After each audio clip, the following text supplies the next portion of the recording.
Monsieur le Président de la République de Guinée équatoriale, Président de l'Union africaine, Madame et Messieurs les chefs d'État et de gouvernement, Monsieur le Président de la Conférence consultative politique du peuple chinois, invité d'honneur, Mesdames les Premières Dames d'Afrique, Monsieur le Secrétaire général des Nations Unies, Mesdames et Messieurs les chefs de délégation, Mesdames et Messieurs les ministres, Mesdames et Messieurs les représentants du corps diplomatique et des organisations régionales et internationales, honorables invités, Mesdames et Messieurs, il y a 4 ans, ici même à Addis Abeba, vous me portiez à la tête de la Commission de l'Union africaine, cet exécutif continental en devenir. Ce fut non seulement un honneur fait à mon pays, le Gabon, mais également une marque de confiance à ma modeste personne. Vous aviez également élu un vice-président et 8 commissaires pour constituer autour de moi l'équipe chargée de diriger la Commission et d'œuvrer à la réalisation des objectifs que notre Union s'est assignée. La tâche que vous nous aviez confiée, servir l'Afrique, toute l'Afrique, n'avait rien de facile. Mais elle était exaltante. Il s'agissait de consolider l'édifice encore en construction qu'était l'Union africaine. Il s'agissait de travailler à la mise en œuvre effective des engagements pris par vous, nos dirigeants, en termes de gouvernance, de démocratie et de respect des droits de l'homme. Il s'agissait d'imprimer une plus grande dynamique à l'effort visant à mettre un terme au conflit et à pérenniser la paix. Il s'agissait d'œuvrer à l'accélération du processus d'intégration économique. Il s'agissait de poursuivre l'action engagée pour que l'Afrique puisse faire entendre sa voix sur la scène internationale et efficacement défendre ses intérêts. Il s'agissait en somme de conforter l'espoir d'un avenir meilleur pour l'Afrique et ses populations, né du lancement de l'Union africaine il y a de cela presque 10 ans.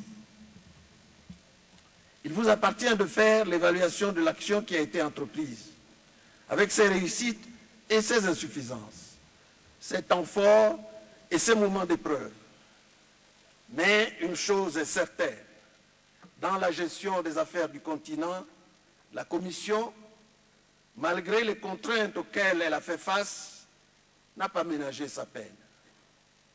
Par-dessus tout, elle s'est employée à promouvoir l'unité de l'Afrique, l'unité toujours, l'unité partout, tant il est vrai qu'elle est un impératif pour la réussite de l'action collective africaine.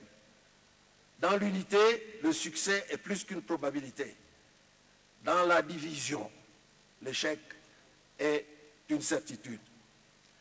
La présente session de la conférence de l'Union se tient au terme d'une année exceptionnelle à bien des égards. Elle a été une année d'épreuves, marquée par de nombreuses crises, tant politiques qu'humanitaires. Mais elle doit aussi être perçue comme une année qui a ouvert de nombreuses opportunités. Celle d'une relation que nous espérons enfin apaiser entre le Soudan et le Soudan du Sud à la suite de l'accession à l'indépendance de ce dernier pays. Celle d'une Somalie où pour la première fois depuis 2 décennies se dessine une véritable perspective de sortie de crise. Celle d'un renforcement de la démocratie sur le continent dans le prolongement des soulèvements populaires en Afrique du Nord. Celle d'une stabilisation de l'Afrique de l'Ouest avec le dénouement de la crise post-électorale en Côte d'Ivoire. Celle de la confirmation du renouveau politique et économique du continent. Les événements de l'année 2011 ont mis à rude épreuve certains de nos instruments et partant notre capacité d'anticipation. Ils ont quelquefois testé la solidité de notre union et notre aptitude à faire prévaloir les vues qui sont les nôtres sur certaines questions d'intérêt vital pour le continent. Dans le même temps, nous devons aussi de reconnaître que notre Union a fait preuve d'une réelle capacité d'adaptation. Si, comme beaucoup d'autres demeurants, elle n'a pas vu venir les soulèvements populaires en Afrique du Nord, elle a toutefois rapidement saisi leur portée historique et les promesses démocratiques dont elles étaient porteuses. Elle a su conforter son leadership dans la gestion des crises qui continuent d'affliger le continent, ainsi que l'illustrent, entre autres, les initiatives prises en ce qui concerne la Somalie, les relations entre le Soudan et le Soudan du Sud, la lutte contre l'armée de résistance du Seigneur. Elle a su donner une traduction concrète à l'impératif de solidarité africaine à travers l'organisation, en septembre dernier, d'une conférence d'annonce de contribution en faveur des victimes de la famine en Somalie et dans la Corne de l'Afrique. Monsieur le Président, Madame et Messieurs les chefs d'État et de gouvernement, Excellences, Mesdames et Messieurs, au moment où nous entamons une nouvelle étape dans notre marche vers une plus grande unité, vers le développement, vers une meilleure gouvernance démocratique, je relève la présence parmi nous du président Salva-Kiir Mayardit, dont le pays a accédé à l'indépendance le 9 juillet dernier. Nos vœux de succès accompagnent cette jeune nation.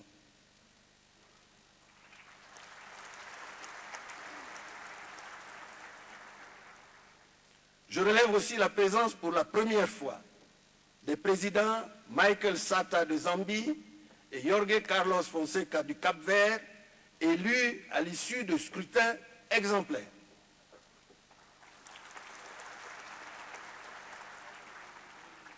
Je salue aussi la participation à ces assises du docteur Monsef Marzouki, président de la République tunisienne, qui symbolise le combat pour la liberté dans son pays. El-Kieb, Premier ministre de la Libye, avec lequel j'ai eu, il y a de cela quelques jours à Tripoli, des entretiens prometteurs. Je voudrais signaler par ailleurs que, comme convenu, la Libye a payé sa contribution de 2012, ainsi que tous les arriérés qu'elle avait trouvés.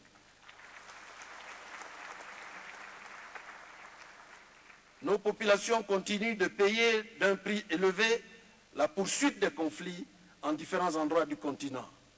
Leur aspiration à la paix et leur combat pour une vie meilleure doivent continuer à inspirer notre action. En Somalie, plusieurs de nos soldats, de jeunes Burundais et Ougandais, mais aussi Kenyans et Éthiopiens, œuvrant aux côtés de leurs frères somaliens, ont fait le sacrifice suprême au service de la paix et de la réconciliation nationale. Je m'incline devant leur mémoire, tout comme devant celle de nos soldats de la paix qui ont perdu la vie dans l'accomplissement de leur mandat de protection des civils au Darfour. Dans le même registre, j'ai évidemment une pensée émue pour ceux de mes collègues de la Commission disparus depuis notre dernier sommet. Je salue également la mémoire des dirigeants africains emportés récemment par le destin. Ma pensée va enfin à tous les Africains tombés en martyrs au service des causes du continent. Je souhaite à chacun ici présent la bienvenue à Addis Abeba. Je vous renouvelle les remerciements de la Commission et les miens propres pour l'appui que vous nous avez apporté tout au long de ces 4 années, pour vos encouragements et votre soutien. Nous avons pu compter sur votre disponibilité. J'adresse un salut tout particulier au président de notre Union, son Excellence M. Teodoro Obiang Nguema Mbazo, qui s'est acquitté de sa charge avec dévouement et efficacité.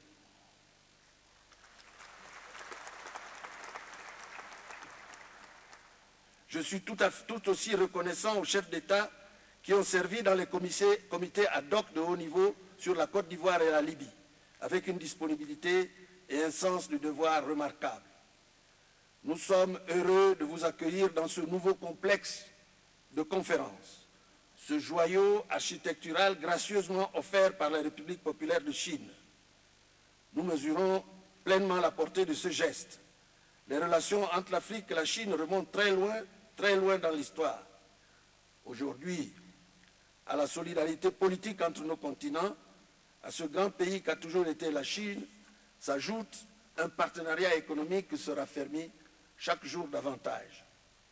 Qu'il me soit donc permis, au nom de la Commission et de votre auguste Assemblée, de saluer notre invité d'honneur, M. Jack Icklin, le président du Comité national de la Conférence consultative politique du peuple. Je voudrais à travers lui exprimer notre gratitude et notre plus vif remerciement au président Hu Jintao, au gouvernement, au peuple chinois, pour cette nouvelle illustration de leur engagement à côté de l'Afrique, de leur appui à l'UA. Grâce à Dieu de ses ambitions,